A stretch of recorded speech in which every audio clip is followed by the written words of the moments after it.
Welcome back, everybody, to the Look Mum Hustling podcast. Back again this week. Very excited. No technical difficulties, so fingers crossed. You've just started your holidays today. I did. Oh, man, I am so excited. It's only a week off, but a week does wonders to really reset the system, to really just get out of that, you know, my everyday job mindset so we can really focus on here at home and things that we want to do. Yeah, it's just... So instead of working 9 to 5 at work, I'm going to put you to work from 5 till 24/7. 10 p.m. Yeah. But the bright side is I don't have to deal with customers. You just have to deal with me. Yeah. I don't know what's worse, though. It's a joy. It's a joy to live in my own head. So I imagine what it's like living with me. It's fun. You do Is it? all right. Yeah. If it wasn't fine, I may or may not still be here. It's a pleasure to live with you Sometimes. most of the time. Most of the times. No, it's all good. Have our moments. We do. I wonder if other couples like go through the same turmoil that we do. Probably not, right? Because we're like always on. Like, what's next? What are we doing next? We're not like, what's the next show we're going to watch? We're always like, is the shopping done? Have we saved enough money on groceries this week? Is the eBay business cranking? Is the pod edited? Like, I feel like we put way too much pressure on ourselves. It mostly comes from me, but like I'd like to be a fly on the wall for some other couples our age to see how much of a lunatic I am, and then how much of a lunatic you become in my presence. Well, it's always curious because you have people that's like, oh, yeah, I've just finished a TV show. I'm like, how do you have time to finish a TV show? Like, we barely have time. And then when we do, literally falling asleep in the first 10 minutes. It's that thing where you're not supposed to look at a screen before bed, right? And like, I want to watch TV shows. I'm like, yeah, 9:30 to 10 o'clock, it's our 30-minute unwind. Mm-hmm. But then you're like, is it impacting my sleep? So then we try and cram a lot of the streaming TV shows and movies, the new stuff that's coming out on Netflix or whatever, into our Friday night date night, which is tonight. Have we got anything planned? Actually, I've got something cool to watch tonight. Oh, do you? I'll pull it up.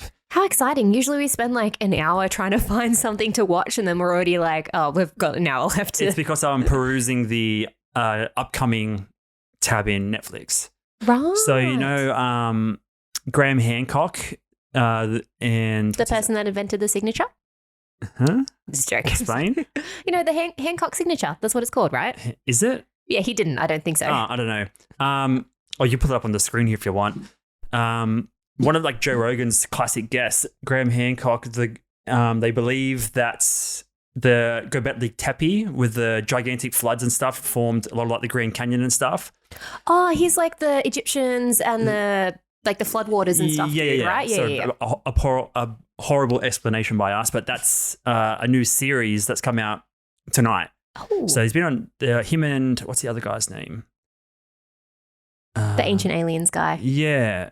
There's two of them. But anyway, they've been on Joe Rogan a bunch of times and they have a bunch of theories about how different landscapes and stuff were shaped due to like floods, extreme floods.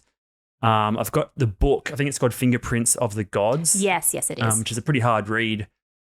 But they finally have like a proper documentary TV series out. I think they went on Joe Rogan like yesterday to, I guess, promote it and stuff. But that's out tonight. So that's hectic. I'd be totally happy to watch that. You know how much I love my ancient Egypt and ancient history sort of stuff. So that's awesome. Mm-hmm. So that's sorted. Nice. Thank you. We've got to sort out dinner. Yes, dinner. Potential alcoholic beverage to, I guess, wash it all down with. Well, yeah, be able to understand all this and not be too congested mentally. Yeah.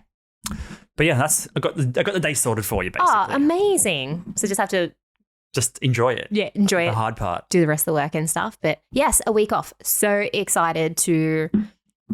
What have we got planned for the week off? You want to go to the markets tomorrow. Yes. Sunday, we've got the UFC 281. Mm-hmm. Great card. I don't know if you're going to watch that with me. So we have the whole New Zealand crew. So you know Volkanovski, the guy from Wollongong? Yeah, like the one kind of fighter I know, yes. The one Aussie guy from Wollongong, sort of where I grew up.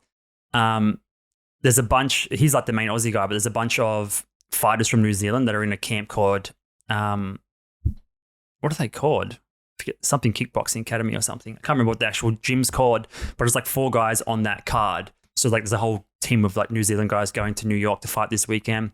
So that'll be on, I think it's a bit later on Sunday. That's what I'll be doing. Probably maybe another alcoholic beverage or something. Why are you enjoying that one? Because you said the UFC is usually pretty early, so you tend to get up at like 4 a.m. just to watch not it. 4. That's for the overseas one. So like they have them in Abu Dhabi and they're super early, but this one's a lot of them are in Las Vegas. So it starts around 10 or midday here on Sunday, but it's in New York, so it's a few more hours forward. So I think it's going to probably finish like 4 or 5. So that's what we're doing Sunday. And then I guess Monday we're just going crazy with the business. Yes. So that's interesting. Mhm. Trying to make money because we didn't make any money on the lotto this week. No. Drew was like, oh, there's this big Powerball lotto. Do you want to put money in? It's not just the big lotto. It's the biggest. The biggest. So one of the US ones. And I was like, yeah, awesome, put money in. And then what did you tell me yesterday? Well, let's not jump the gun and put me on blast here. Maybe let's elaborate and like explain the story a little bit more before you just like, you screwed up. I'm well aware of that. So basically there was the biggest, I think it's the biggest lotto, what do you call it, lottery? Yeah, it's the biggest so far in history, I think. Yeah. Obviously, if you don't know what the lotto is, it's just a number of balls, many balls, sometimes 40, 50 balls. A lot of balls. And you get a ticket with random numbers, and then if your numbers align, then you can win cash prize, for example. So the biggest one went off this weekend. So the last few weeks, it's jackpotted up to like $1 billion, and no one's claimed that first tier prize. And it went up to, I think, 1.8 billion this previous week. And it actually went off. So, yeah. I thought I was buying tickets to that one, but it turns out I was buying tickets to a much smaller jackpot prize, which is actually potentially a good thing because there's fewer people in it and higher odds of winning. Didn't win. But I guess we want to talk a bit about the lottery and how much of a scam it is. We're all about hustling. Yes. Potentially one of the biggest, most lucrative hustles by governments and state departments 100%. and stuff like that that's out there because they take a lot of money in, and it's surprising where a lot of the money goes and where the money comes from. Yeah. I was reading into it and I always thought like with the lottery, like we've put in money to the lottery before, literally never won anything. I think I've won like $5 on a scratchy once, but I was looking into it and I thought the people that win would get it all, but they don't. Depending on how you choose to get the payment if you do win. So like let's touch on like our history with gambling, right? Before we jump into the biggest lotto drawing ever Of all time. until The next one. November 11th. It's actually, is it Anzac? No, what's the 11th for the 11th? The Memorial Day. We're supposed to have a minute silence 15 minutes ago. So Yeah, that's where we started later. we started 7 minutes later. Have you ever gambled? Have you ever been into gambling? Do you like it? Do you hate it? What are your thoughts about it? Do you have friends, family, anyone into gambling? No, I'm pretty lucky. As far as I know, my family members aren't really into gambling. I've never really been into gambling, mainly because I've never had enough money to gamble with, I think. So it's always like I've had during my early 20s and stuff, was pretty much living paycheck to paycheck. So I needed that $3 to buy that continental pasta pack so I could have dinner for that day. Continental pasta. Yeah, that was like Alfredo. Alfredo. With bacon, with like fake bacon bits. 100%. That was like, that got me through like working full time, going to uni, living out of home. So it's interesting you say that because generally the lotto preys on those type of people. The tickets can be quite cheap, and the people that spend the most on lottery tickets and scratch off tickets and stuff like that are the disadvantaged and the ones that don't have any real financial understanding and are in like more lower socio demographic areas. Yeah, that's generally how it is. But for some reason, like when I think of lotto, I just think of like grandparents and like that's what you buy them for their birthday or Mother's Day or things like that. I used to get scratchies and stuff and pop every it in the birthday. card. Yeah, 100%. But yeah, I've never been big into gambling. I just don't like the idea of wasting money. And I still don't like spending money. I like to hoard money now, I realize, but spending money. Where's the money that you're hoarding? So I haven't seen any of it. No, like our emergency fund and stuff. Drew is like trying to change my mindset around like our approach to money and everything at the moment. But like it's one of those things where it's just like I don't like the idea of just like losing it in general. So I have been into a couple of casinos like Sydney Crown Sydney Consino. I think that's like a magician, isn't it? Maybe. Crown Casino, and I've been into like the Melbourne one and stuff, and I put a bit of money on like blackjack and Have you? Are you what's your card game of choice? Blackjack, because that's the only one I know how to play. And I can count to 21. Correct. I don't know poker. I think it's one of the I've played poker in the past and I just can't remember for the life of me how to play. But yeah, and I've done like a couple of slot machines and stuff before. But yeah, just not a big fan of gambling. And it's always Like you go into the casinos and there's no windows. There's like just all artificial lighting. And it just seems No clocks. no clocks either. They Which is a don't, huge they don't thing. want you to understand how long you've been there for. They No. want to drag out. They want to keep you there all day. Exactly. Well, it's like the old school sort of customer retention, right? They want to keep people in there. They want to keep people playing. They want Chained. exactly. And I've just never been a big fan of that. So most of the time, young kids will just go there and drink because you can drink anywhere in the casino and play a couple of games. But yeah, not a big fan. What do you about reckon? yourself? What do you reckon your biggest winnings has been? Largest, biggest Biggest winnings? Yeah, Maybe like $30 or something. Not Yeah, bad. but that's probably like because I put in $20. $20, yeah. What about yourself? There's been a few times where I bought scratchies just randomly, and I remember winning $50 here and there a couple of times. Nothing crazy. I guess I did have a gambling addiction for a little while.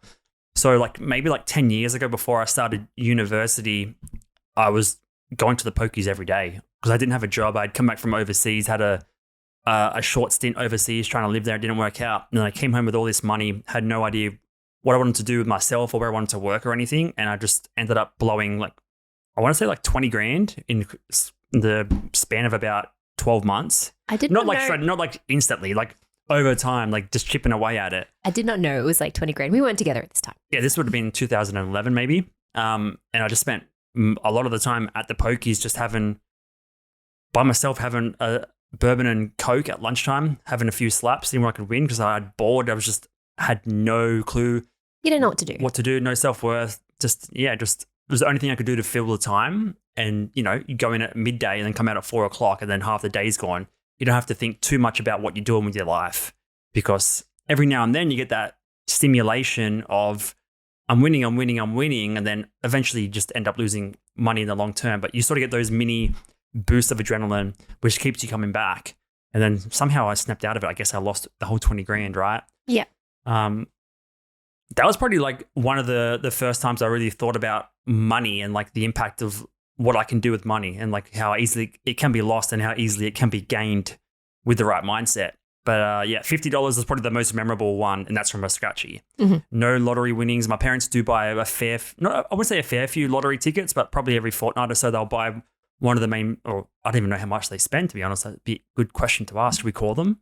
Want to No, call it's a them bit- It's a bit intrusive. or live on air? Yeah, they buy them quite frequently, I guess. I don't know, maybe spend $50 a fortnight or something just on the standard Aussie Powerballs. But I don't know, maybe they have one. I haven't seen any payouts from them, but they always say we want to buy your kids a house each with the earnings and stuff. I think all parents say that. I think my dad has said that. It's Yeah, we 'cause- just get them because so we can buy you a house. It's because they don't know how to make money. That's true. It's all the relationship with money and how you value money and how you value getting it and retaining it. And it's just visually or mentally, it's one of the easiest ways to accrue a large sum of money with little effort instead of earning all of it. So it's just The lazy way. is that temptation, right? It gets everybody. Like I said before, it's usually the people with less money that tend to buy more tickets. So let's get into what we're talking about, this massive, massive Powerball draw, right? So like you said, you don't actually get that much money if you do win. So this is an interesting article. Hopefully this is one that I found yesterday about how much the person actually won. So we'll break this article down if we get rid of these Ads. pop-up ads. So I'll read it, or do you want to read it? You can read it if you like. Would you like me to read it out loud? I'll read it. I feel like I got a bit of energy this morning. This black coffee's helping. So the winning Powerball ticket this week was sold at Joe's Service Center in Altadena, California, entitling the ticket holder to a massive $2.04 billion jackpot. Oh my God. $2.4 billion. Billion. I was going to say, I can't even imagine what I'll do with that money, but I'll literally buy houses. Yeah, I'm not sure how many tickets he bought. He might have bought one, or he or she might have bought 100. Who knows, right? Winning the massive $2.04 billion Powerball jackpot would be life-changing, but many people wonder just how much of the pot will be eaten up by taxes. This can vary a lot depending on the state that the winner wins it in, depending on state taxes and stuff like that, right? Yeah, I was reading that yesterday. So when you win, you can actually choose a lump sum up front, which you get taxed super, super heavily on, or you can choose to get it paid out, I think, over 25 years. And that way you get all of it over the long term. Yeah. The benefit of doing it long term, obviously, you get all the money. You get like a dividend payout almost every year. It actually goes up 5% every year. So it starts out as a lower amount, and every year it goes up So a it bit. earns interest. I'm in a way. not sure how it works with interest, but I guess it would kind of maybe meet inflation to a degree. Potentially. Okay. I'm not too sure how that works particularly, but yeah, you can choose a lump sum and you get taxed a whopping shitload, which we're going to touch on in a minute. Or you can choose the annual payout for 25 years. What would you choose? I'd probably choose the annual payout. That way I wouldn't waste it and you'd actually get more in the long run. Yep. And it just depends. So what's 2.4 billion divided by 25 years? 2.4. Just curious, because then if that's like a yearly pay, then you're sweet. 81 million a year? Yeah. So 81 million a year. Yeah. That's fine. I'm happy with that. It's enough to buy 100 yachts. Yeah, it's enough to buy 100 yachts and be able to survive and everything. A year. Yeah. Yeah, so that's before taxes. To get the full, we touched on that. Okay, so this person that won actually chose cash payout. Oh, really? And they're in California, so they're going to get stung with a bunch of taxes. So we'll break California has really high taxes, super right? high taxes. Yeah. Yeah. That's why everyone sort of left during COVID. Well, that's one reason, because they had strict lockdown laws and mandates and stuff, but also the tax implications are massive, especially for people that are like celebrities and actors. A lot of them live there. They are on huge salaries. Yep. And so high tax threshold. High tax threshold. So straight up, the winner loses 24% to federal tax withholding. That goes straight off the top to the IRS. That hurts. Straight off the top, That's 24%. huge. So on the 2.04 billion win, the cash election is really basically a mil. So straight away it's cut in half. Is that right? That's what it says. Tax withholding of 24% amounts to 239 million, leaving... Oh, sorry. Let me start from scratch. So on the 2.4 billion win, the cash election is 1 billion. So before you're even taxed, if you take the upfront, it's half. Far out. So the person won 2 billion before any taxes, because they chose that payout option, they get half. So they're down to 1 billion already before taxes. Yeah. Tax withholding of 24%, which has gone to the IRS, amounts to 240 million. So they're left with 760 million. But the IRS isn't done yet. Although only 24% is withheld and sent directly to the IRS, our lucky winner will owe a lot more in April of 2023 because it's considered part of your income. So come tax time, you have to pay more tax. Far out. So what if you like just splurged it all, right? And then you get taxed like heaps. Then you get taxed come 6 months' time, you get taxed another whatever it is. Federal tax income brackets go up to 37%, and the winner is in the top 37% bracket because they've made so much money in that year, right? And they've only paid 24 so far. So in April, they owe another 13% on those earnings just to like be able to pay their tax and not be put under the like tax fraud, basically. Far out. So straight away, they're down to basically nothing. So let me see if I can find the info here. So if you add the 24% withholding tax plus the 13% extra tax the winner will pay April 15, you get a federal tax of 370 million. So oh my God. They started with 2 billion. The payout option they had means they get 1 billion. After tax, they're left with 630 million. So the person gets 630 million out of 2 billion. That's like crazy. It's so crazy. So my only thought process like behind this, if they'll take that, if you're going to like invest it straight away, so you're going to get like dividends straight away, that would probably be the only benefit, right? Other than that, there wouldn't, like if you just want to spend it, like it doesn't make sense. Or if, I don't know, you think some bad things are going to happen to the lottery systems or to the global situation, whether it's wars or floods or global pandemics or whatever, might eat into that. You don't want to wait the 25 years. It could be an older person. They want to give it to their estate and stuff like that. I was listening to a podcast yesterday actually about if you do win, the first thing you want to do is sign a ticket to prove that it is you so no one else can take it. And you want to contact a lawyer and set up a whole estate and trust before you even do anything. So it's all going to the right place, right? Yeah. So yeah, this person's basically, by not choosing the 25-year payout, have sacrificed 130 million, 1.3 billion. Far out. But like, yeah, just say, because they the identity of these lotto winners are always like held. People will never really know who they are. So if they're an older person, it would sort of make sense that you would just take that payout because you're like, oh, I'm not going to be around for 25 years, so I'll just take it now. Yeah. And those percentages of tax rates can change from state to state. Yeah. So Tate to Tate. There's a few other bits of info here about other people that have won claims and stuff like that. But what's interesting also is that the actual guy that sold the ticket got $1 million. So the gas station owner who sold the $2 billion Powerball ticket got $1 million bonus, and he plans to share it with his 11 grandkids. Oh, adorable. But yeah, I've heard that. So there's all these certain percentages and stuff. So the people like the dealers, like just say the news agency, right? Yeah. They get like a commission. They get a cut. Yeah. Yeah. And then obviously the state will get a cut as well. And then I was reading there's some states will like put it into like particular funds. So some will put into like the state's emergency fund. Some will put it into like, conservation funds and things like that, depending. But those are like, the lovely states would do that. But most states would probably just use it on themselves. A lot of the money so let's break it down for a second, right? So this guy just got $1 million out of nowhere for being the provider. Who paid him that $1 million? It would have been the lotto company. But why? Why would they do that? Well, incentivize people for still to do it or continually to sell the tickets, right? Yeah. It's like the deeper you dig, it's kind of starts unraveling potential conspiracy theories about where the money goes and stuff like that. Because the IRS, the tax company, I don't know how it actually works compared to Australia, but basically there's like $1.3 billion sitting somewhere, right? Yeah. So they're just paying this guy off just to like keep going, I guess, and to encourage other people to keep selling the tickets. Well, it fuels like the momentum for Lotto, right? So as soon as people... Wait, before you go on, fuels what momentum? Like people wanting to buy tickets, people wanting to participate, everyday people. People on lower income.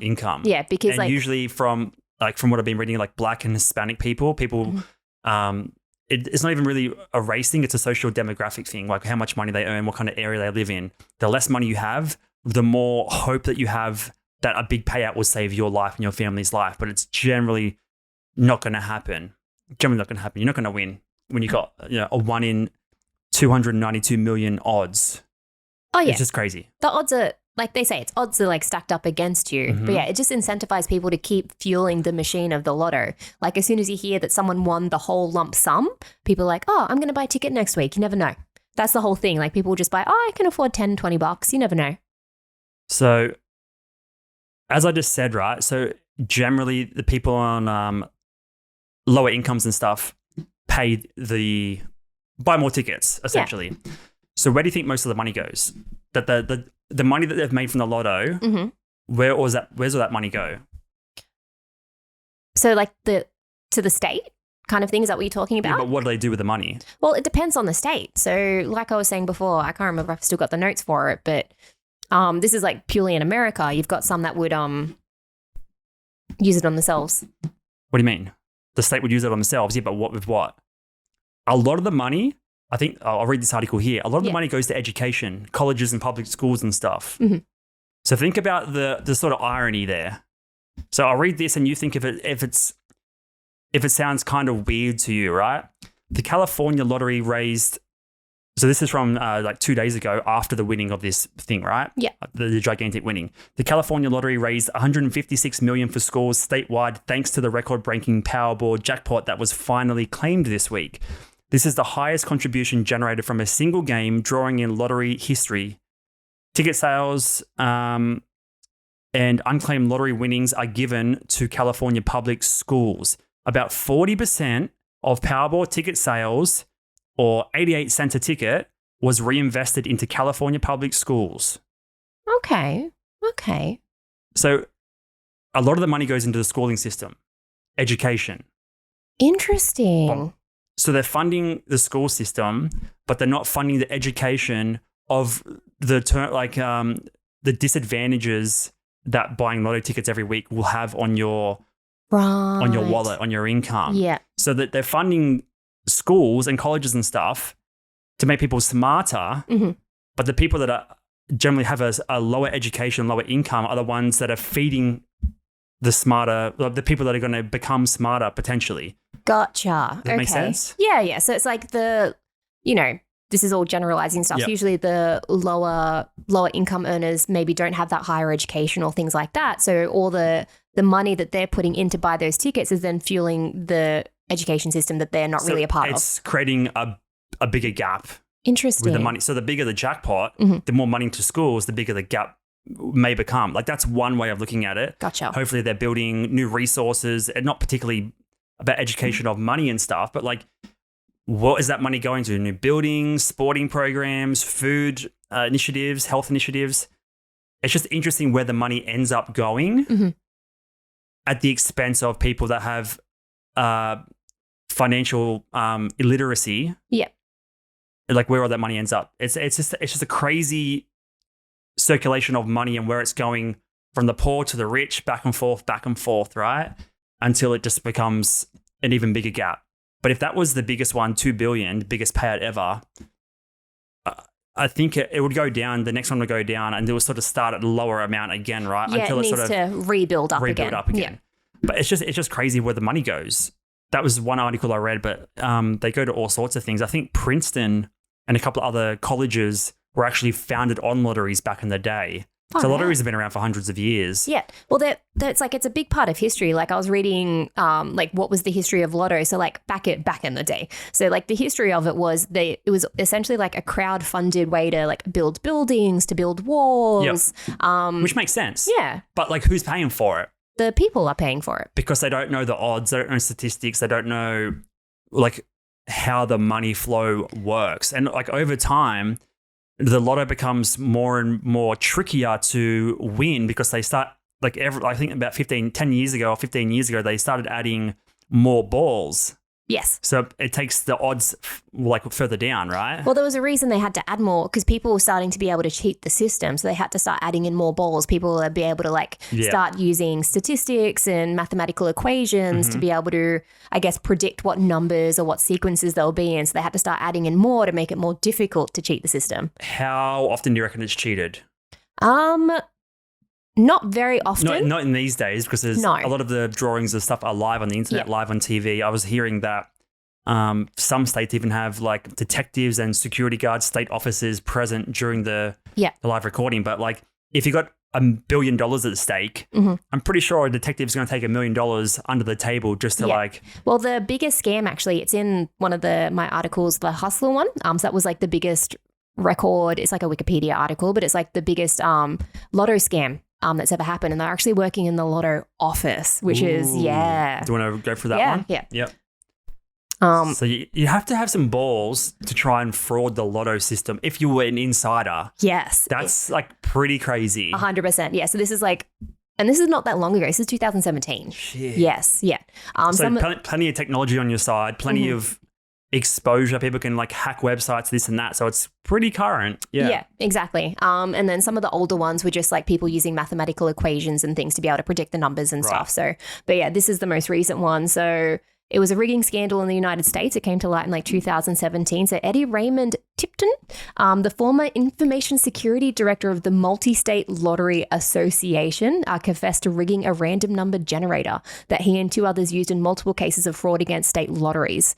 Tippin was first convicted in October 2015 of rigging 14.3 million. Okay. That's nothing though.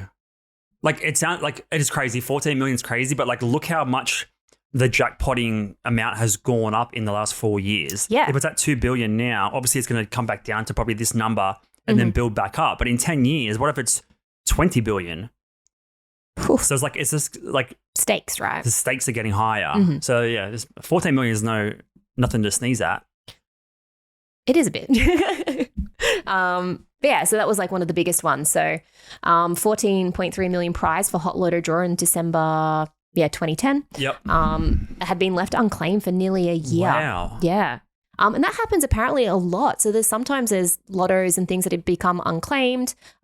People don't realize they've won, or they've been given tickets, or tickets have been lost. Yep. And then I'm just assuming that if they go unclaimed, do they just go into the next lotto, or do they just go to the state? There must be a period of holding, right? Holding me, you can claim it. Yeah. Yeah. 'Cause Maybe it's like imagine losing a ticket. I know. And like thinking that you had it or you just don't know. So I wonder if there's like, they'd have to hold it for like 3 years or something like that. Yeah. Yeah. But yeah, that's pretty crazy. And then his brother and stuff was involved. It was a very big family affair. So what state was that in? I think I saw Iowa. Right. Yeah, so rigging lottery in Iowa, Colorado. Yeah, so some states are pretty dodgy. Actually, this $2 billion one was a little suspect because it was held, the time of the drawing was held back due to, I think Minnesota had some like weird technical issues or something that they prevented it from being drawn earlier. The ticket system was weird. Oh, so right. there's so many, think about how many states are involved, how many little service stations and news agents are actually dealing these tickets out. How much potentially can go wrong. Yeah, especially those little mum and pop stores. Yeah, anything, there's probably a million ways that fraud can enter the system. But if you're just like a standard person, you see on the news, $2 billion lottery, I want to buy into that. You don't really think of the consequences or the ability for fraud to enter the equation. No, because like you think it's like a corporation, there's that level of trust and stuff that's in there. You don't really think people that are actually working on the inside are going to do it. But yeah, it was one of those. Yeah, it's a very long article, but it was one of those things I was just curious is like, can they fraud? Like, is it possible to cheat the system? And yes, it is. And I was like, oh, how recent is like, oh, what's the biggest one? And this is the one that sort of popped up. I guess if people want to hear a bit more about that, we're just on the Wikipedia page here. There is a couple of documentaries and stuff about the incident and a podcast as well. So it's very interesting. There's one down here, 1980 Pennsylvania lottery scandal. I guarantee if you researched lottery scandals, you would probably end up with hundreds of cases, right? Yeah. There'll be, I think I was reading, there's people that pretend to have the winning ticket but lost it, and yeah, super random stuff like that. I was reading something. I didn't read, this is a headline, complete headline reader. It's what I do best. There was a case when someone made a verbal agreement with their friend or a partner or a family member about the person that had the ticket promised that this person that were going to split the earnings with them. Right. And there was no proof at all other than like a verbal contract. And then it went through the whole court system and they ended up getting half of it or whatever. I'm not sure if that's true, but I imagine that's probably happened. Like there's crazier things that have happened. Mm-hmm. I mean, yeah.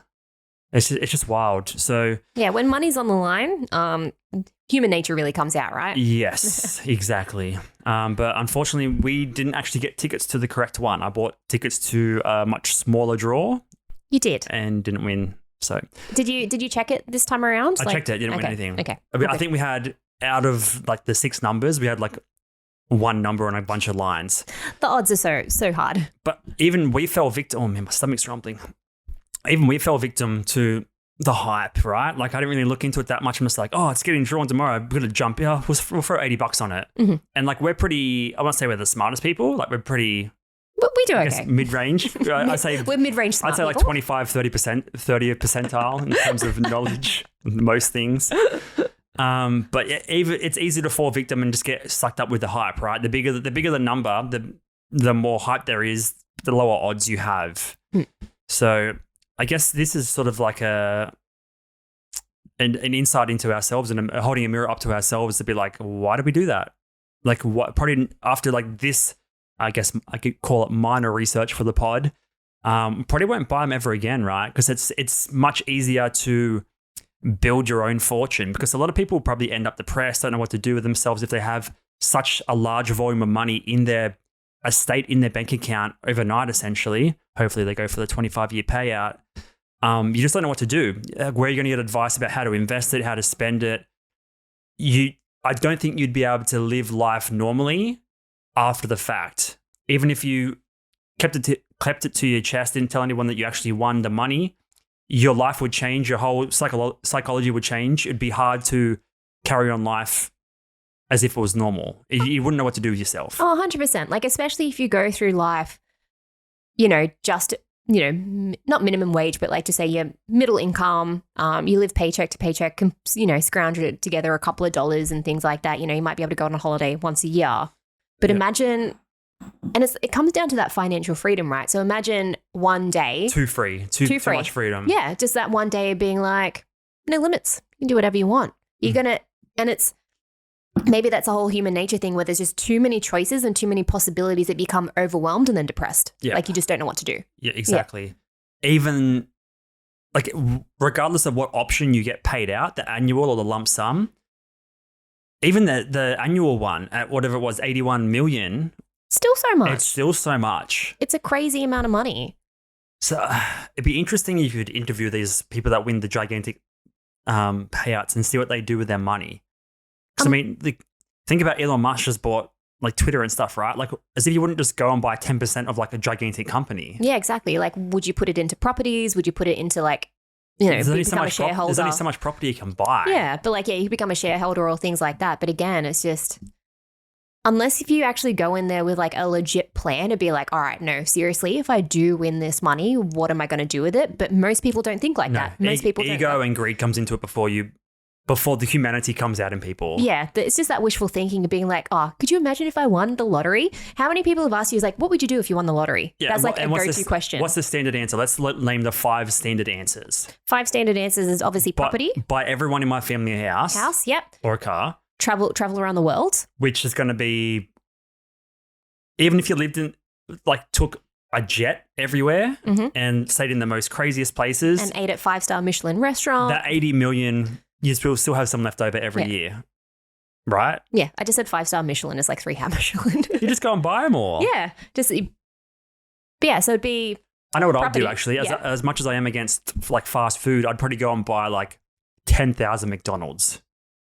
Well, McDonald's is like a property game at the end of the day. It's a property game. That's exactly right. And you're going to ride it out for a long time and potentially more stable than just like residential property and renting it out. McDonald's is just it's getting fed for decades to come. So you'd want to go into like business and commercial property rather than residential personal property. Everything. Yeah. But I guess my point is like there's always going to be leftover money. So what are these people doing with it all?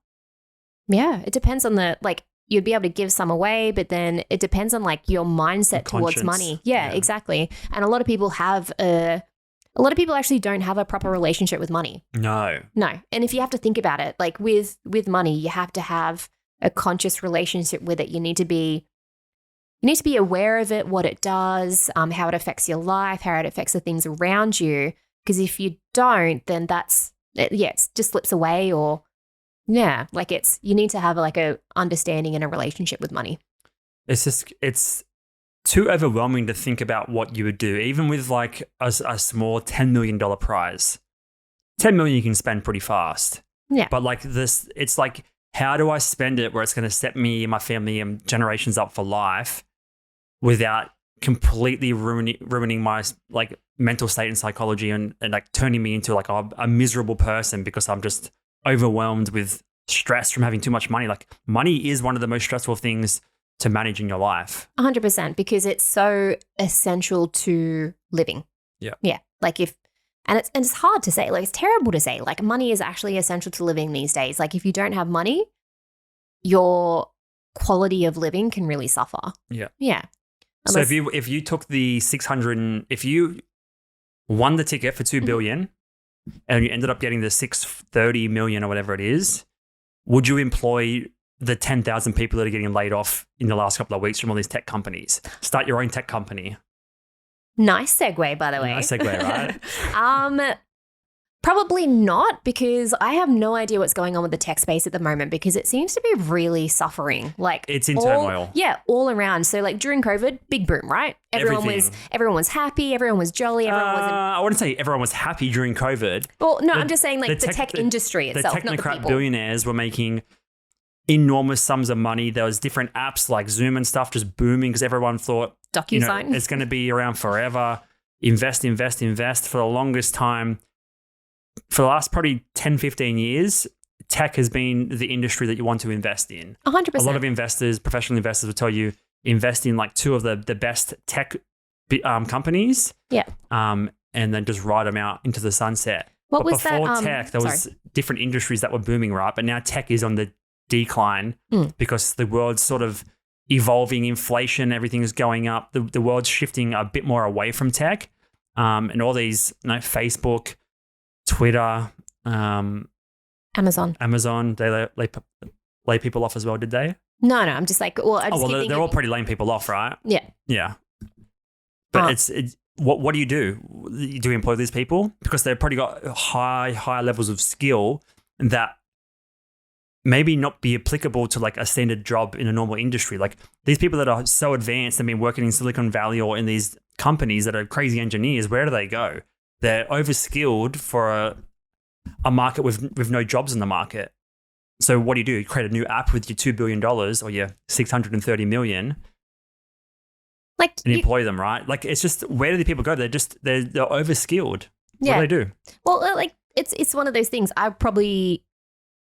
Maybe I could employ them, but I'd need some sort of vision or something in mind. It feels like you'd have to be almost smarter and be able to see the bigger picture and able to manage that situation. Like I ain't going to manage 1,000 engineers that are like way smarter than me. Like how do you manage those sort of people? Those people are just going to get lost, I think. Not lost, but like they're just going to be like struggling to find new jobs with the skills they already have. Well, yeah, because like with the boom of like the tech industry itself, so people have been going and studying and becoming like experts in those fields, knowing that it's a growing industry and people are like those jobs are under demand. But now all of a sudden they're going to find no position for them or no space for them. So then what's the next up and coming industry that's going to be able to fill that gap? Yeah, I'm not too sure. I haven't really looked into that. I guess what was before that, right? Like all the oils energies. and energy systems and stuff like that. Yeah. Interesting. Like the industrial sort of thing. So it was like industrial and then it was getting into the tech. So yeah. I mean, there is an argument to be made that there is a potential upside. I mean, they are getting pretty crazy payouts. A lot of them get, I think like 14 or 20 weeks leave or paid out leave. I think for Facebook, you get an extra week or something like that for every year that you worked with the company. So if you worked for the company 15 years, potentially get another couple of months of payouts. But also, obviously, we talked about Elon Musk last week and the layoffs there. Yes. People are complaining about that. But when you think about what Elon Musk, the amount of jobs he has created with these other companies, is it the worst thing? It's just, it's industry and it's big businesses at play. There's always going to be job losses and job creation. Yeah. I would say he's created more jobs than taken away jobs in the long term. Not defending Elon Musk. Obviously, we don't know how the economics work in those sort of gigantic companies, but there's always two sides to a story. Yeah, 100%. Because he has like Tesla, he's got SpaceX, like he's got all those other companies. PayPal. And he has PayPal. Well, he started PayPal. Yeah, but like he literally created an industry, right? Yeah. Like with PayPal. So he's created something that's enabled other jobs and things to go forward. Yeah, like if you wanted to, like obviously the hot topic is Mark Zuckerberg and having to, lay off people and everything. And I work in a retail space, like a physical retail store and stuff. And I know, and they haven't done it in a really long time because they've switched mindsets around it. But one way to, it's like, oh, you're not making budget or things like that, cut wages. Yep. Like that would always be the thing, is cut people. Yep. But I think now in the retail space, they sort of realize you need people to be able to make more money. You do. Yeah. So until everything becomes more and more automated. But I guess sales is hard to automate. It is, yeah. For a person-to-person interaction, it's hard to automate that. Yeah, 100%. So that's still like an okay sort of industry. But what's going to be like in 5-10 years time when you can have a virtual reality sales assistant helping you out and you don't even need to leave the house? Imagine virtually going into a electronics store and being like, hey, I need to buy a new computer. What's the advice? Yeah. Yeah. It's not going to have a personal approach. It's just going to be robotic. Yeah, exactly. It's just crazy if you actually somehow could see the breakdown of the value lost in terms of the amount of time and money spent in educating and like upskilling the people with certain skills for these companies. Now they're just laid off.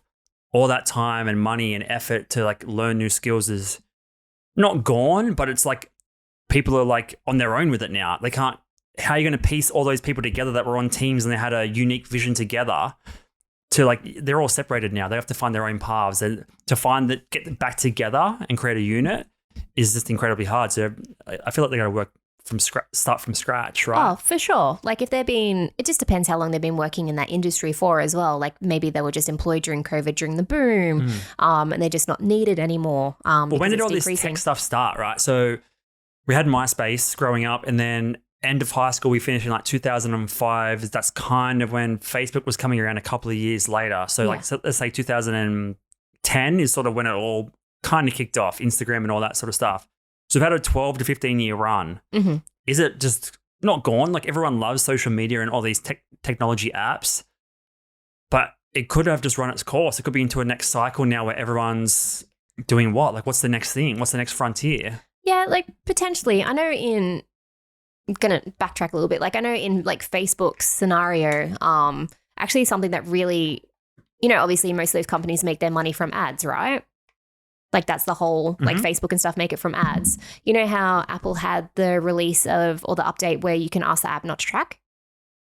No. No, so with Apple, so it's unique to Apple devices. So when you log in or download an app and stuff, you can ask it not to track. Right, yeah. So because of that, it really diminished Facebook's ad income because Apple is like such a huge percentage of people owning phones and everything. So that was a really big deficit for Apple. Oh, not Apple, sorry, big deficit for Meta. Facebook. So then you're like, I don't want you to know where I am, so I won't get localized targeted ads sent towards me. Yeah. So then the advertising company, people that were advertising certain products or services, couldn't reach a larger demographic, larger 100%. audience, and then Facebook didn't get their whatever 10% cut or whatever it was off the top. Yeah, and like Google and stuff are fine because people literally still Google for stuff, right? And Apple, right? I haven't heard of any Apple layoffs. I mean, they probably are, but they're not in the gigantic waves of 11. like tens of thousands. Exactly, yeah.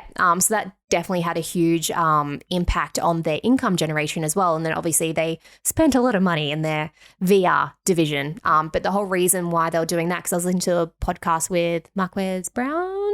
Marquez Brownlee. Yes, thank you. MKHB, BBD, CHD. But yeah, he was talking about the whole reason why they wanted to get into that space because they want to own the advertising space in the metaverse. Right. Yeah, because they've lost it elsewhere. Oh, well, they had it and then it slowly chipped away. Yes. Interesting. And it's kind of like, what can you live without?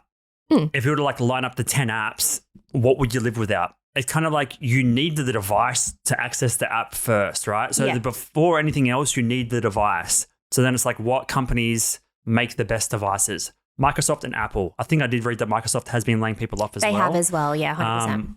So the last ones to get hit are going to be hopefully like the people that make the hardware. Not hopefully, but like that's just the way the cookie's going to crumble. And then it comes down to like what apps are necessary in this day and age, and people are going to start shying away. Like Facebook's been on the decline for quite a while now. Not many people use it that much. No, I literally just use it for Messenger and Facebook Marketplace. That's literally pretty much the only two reasons why I'd use. Yeah. I mean, it was the go-to Messenger app, right? And then 100%. slowly over time, because I remember there was a period when no one was using Instagram Messenger. Yeah. It was just not a thing. No. But and that then it became slide in the DMs, and that was more relevant. I think slide into the DMs was more of like an Instagram 100% thing was, rather than a Facebook Messenger thing. So then Facebook bought Instagram, and that was the reason why Facebook also bought WhatsApp as well. Because they wanted the entire messenger market. Exactly. They want communication. Yeah, 100%. So WhatsApp isn't huge here, isn't huge It's not, is it? No, it's not massive here. Not huge in the US, but like overseas, like India and places like that, that's literally all they use. They put their advertising through there, all their communication, everything's done through there, work's done through there. Yeah, it's pretty interesting. Yeah, I wonder why it hasn't taken off here. It's just people don't really care about communicating here. Australia's weird. Like Australia's always like five years behind the 8 ball when it comes to like tech and. We're just the dopey cousin of the world. We are. We're just laid back. We'll get there eventually. We just like to take our time. We'll shave our neck beard eventually. Yeah. But did you want to show the video of Mark Zuckerberg like talking about why? Like he made the layoffs and stuff? Or? Yeah, if I can find it, yep. Yeah, so it's just should be the first one? Meta TikTok. Get us trying to use technology. I know. Say, up front, that I take full responsibility for this decision. I'm the founder and CEO. I'm responsible for the health of our company, for our direction, and for deciding how we execute that, including things like this. And this was ultimately my call. And it was sounds devastated. He does, yeah. That I've had to make in the 18 years of running the company. And a lot of why it's hard is, obviously it has a big impact on your lives. I know people make part of him like being a robot and stuff, but you can tell he really cares about Meta and he really cares about his company. He does. Yeah. I think he's hard to understand what it would be like in that person's shoes. Oh, for sure. There's probably got some narcissism and a bunch of bizarre personality traits, but like that, as if you won the lotto, like it's going to change how you perceive the world and how you perceive your role within the world, right? Yeah. What I'm interested okay, we're an hour in and I'm slurring. What I'm interested in knowing is how many jobs there were to begin with and how many are left. Like, what percentage is it? Oh, yeah. So how many people it started off with? And then what was its peak? Yes. Yeah. So how far down is it, right? Like, what percentage? How many employees does Facebook have? So this is from 1 day ago. Facebook alone expanded its staff by 28% to 87,000 in the 12 months ending September. So they've actually expanded by 28% in the last 12 months, and now they're chipping away. So people might not even be that skilled, like I was sort of talking about. They might just be like low-level jobs, perhaps. They could all be like this sort of newer employees. Yeah. So let's say 87, and then 11,000 off that. So 11,000 out of 87. These are rough numbers, people. Like 13% potentially. Right. Yeah. It's a huge amount. It's a huge number. Yeah. But I guess it would be depending on like the division they worked in and whether it's still relevant to the company and things like that. It could just be like moderators checking for misinformation. Yeah. I mean, fake news. It could be the people that are designing the avatars in the metaverse and be like, have you seen them? They look so weird. They look like Wii characters, man. There's been so many apps that have done like a emoji type avatar. Like, I think Snapchat was the first one that had those Bitmoji things. Maybe that's why Facebook bought Snapchat. Maybe. So I wouldn't augment realities type stuff. Yeah, I wouldn't put it past them to buy an app just for that one feature, because then like the next year or two, the iPhones had like a similar version with like the unicorn where you can like use your face in like a live AR type situation. Yeah. Yeah, it's interesting. Yeah, 100%. So do you think people are going to boycott it? Because I know there's a lot of people right now boycotting Twitter based on our discussion last week. There's been a bunch of layoffs, a bunch of different changes to the Twitter platform. There's people and comedians getting banned left, right, and center. For imitating Elon. If you impersonate someone without making it clear that it's a parody account, you'll just get banned straight up. And I think Twitter and Elon's going to get more hate long term than Mark Zuckerberg and Facebook, just because of the online presence. You don't hear Mark on there trolling and making jokes and making fun of things. He's not putting himself out there. You can see it, like he still seems like not like a businessman, but he still seems like a tech entrepreneur type thing. Yeah. I don't think there will be, obviously there's always going to be backlash, but I don't think there'll be as much as there would be for Twitter, just because, it's not someone new that's taken over Facebook or Meta. It's still the same guy. It's still the same dude running everything. He just has to restructure and rethink about his approach. So, and he rebranded the entire thing, which is it's only a new rebranding to Meta. Yeah. And like that fast turnaround. So we just read 28%. I'm not sure how accurate that number was. 28% increase, change the name, change the whole business focus to like slowly move and integrate into the metaverse. And pretty risky. And now the layoff, like that's a big ball to drop. Big 100%. Ball. Yeah. Almost bigger than the Lotto balls. Yeah. Or more of them anyway. And that's what they're saying is like, is his investment and his emphasis and all the money that he's throwing into making like the metaverse work and what they're trying to do is that a mistake for him? Like, is he like wasting his time? Is he wasting his money? Because you have the new Oculus Rift that's come out and it's like $1,500 and everyone's saying like, this is ridiculously expensive. They're like, they're comparing it to, so instead of buying a computer, you buy the Oculus Rift and you have like a digital computer. But people are like, I can buy the same thing for the same amount of money. One day we'll get there. I see all that technology coming into play and being more of a household staple type of item. Yeah. But he's probably jumped the gun. And that's what's interesting. I was reading, why did so many of these companies are doing layoffs now? Why do they all fall into the same trap of thinking the change that COVID introduced into the world and how we use technology and stuff? Why do they all fall a trap into like this exponential growth phase and not see the writing on the wall that like it was sooner or later going to come crashing down, and they all fell victim to it? Not all of them, but most of them, right? Is it like a wishful thinking? So you see this growth and you see this like change in mindset of like, all right, people are going to start working from home more. They're going to start wanting to be more in the digital space. But as soon as COVID finished, everyone's like, oh, finally, I'm going to go back to where I was. Yeah. And that's the thing is, back to where it was just back to normal use of technology. So I don't know why it's on not back to like a normal level. It's actually just dropping like crazy down. I think a lot of these companies are like down 20, 30%, even more since the start of the year. Yeah. So, and like everything's sort of tanking at the moment, right? I mean, there's so many different factors. So whether it's the actual like hardware goods of like trying to source materials and things like that, which is affecting, you know, the actual manufacturing of products, then affects like the software side of things. There's just so many different factors of like why it could fail. But I think, yeah, like you're saying, those big visionary ideas, maybe it's just, wishful thinking and hoping like that's where the space is going to go. Like people, or maybe they're thinking it was going to happen sooner, but it's probably a little while off, I feel. Interesting. Oh, well, let us know what you think of all the crazy lotto draw and all these sackings and layoffs for all these tech companies and what you think is going to mean for the next 5 to 10 years. In the meantime, we'll see you guys next week on Look, Mum, I'm Hustling. Bye-bye. Bye.